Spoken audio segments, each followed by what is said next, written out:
आणि बुलेटिनची सुरुवात आहे पंढरपूरमधल्या महत्त्वाच्या बातमीनं। पंढरपूरमध्ये भाविकांच्या भक्तीचा सौदा सुरू आहे। चंद्रभागेच्या पाण्याची तीर्थ म्हणून विक्री केली जाते।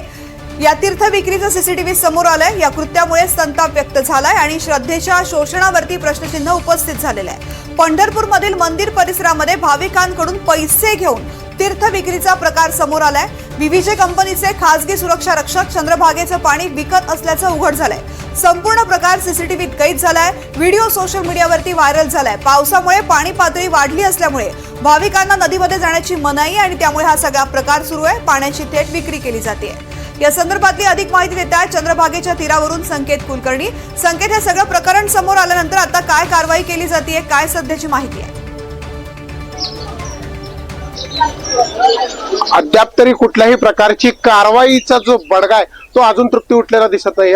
मात्र जे खाजगी कंपनी म्हणजे बीव्हीजी कंपनीचे जे कर्मचारी चंद्रभागेच्या घाटावर होते किंवा आसपासच्या नदीच्या परिसरात होते ते मात्र आता पूर्णपणे हटवण्यात आलेले आहेत। पोलिसांचं बॅरिगेटिंग मात्र आहे असं आहे। अशा परिस्थितीमध्ये आता व्हिडिओ व्हायरल नंतर कुठल्याही प्रकारची थेट तीर्थ विक्री किंवा तीर्थ देण्याचे प्रकार होत नाहीत। मात्र हा सगळा प्रकार काय, जो महादेव कोळी समाज वर्षानुवर्ष चंद्रभागेची सुरक्षा करतो, होडी चालक म्हणून काम करतो, त्यांना विचार नक्की काय घडलं होतं, कशा प्रकारे खरंच पाण्याची विक्री झाली का? अजिबात नाही, कारण इथं भाविक येतो, पाणी जास्त असल्यामुळं भाविक पाण्यात सोडलं जात नाही। भाविकाची इच्छा असते की आम्हाला तीर्थ म्हणून बादलीमध्ये पाणी मिळावं आणि ते पाणी आणून दिलं की त्या पायावर वटलं किंवा तीर्थ भरून नेलं की ती काय तर चिल्लर देतात आणि ती चिल्लर चंद्रभागेत नेऊन सोडायची, ही पहिल्यापासून प्रथा आहे। काय काय नक्की प्रकार आहे बीव्हीजीचा, हे योग्य? अनेक वेळा बीव्हीजीच्या संदर्भात तक्रारी आलेल्या आहेत। भाविकांना मारहाण करणं असो, स्वतःच्या पै पाहुण्यांना अथवा नातेवाईकांना थेट व्हीआयपी दर्शन करणं असो, असे प्रकार उघडकीस येऊन सुद्धा मंदिर समिती त्यांच्यावर कोणतीही कारवाई करत नाही। कालचा जो प्रकार आहे तीर्थ विक्रीचा, हा सर्व पंढरपूरकरांनी पाहिला की बीव्हीजीचे कर्मचारी त्या दुसरेच होते, ते पैसे नदी टाकत होते का ते खिशात घालत होते, याचा इथं सीसीटीव्ही फुटेज आहेत सर्व, इथं ते सगळं उपलब्ध होतील।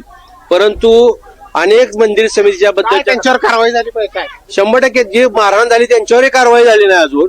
त्या जे रक्षक पहिलं टेंडर होतं त्यांनी मारहाण केली म्हणून त्यांचे कर्मचारी त्यांचं टेंडर रद्द केलं आणि ते बीव्हीजीला दिलं, फक्त कपडे बदलले, माणसं तीच आहेत। म्हणजे हा कुठला प्रकार आहे?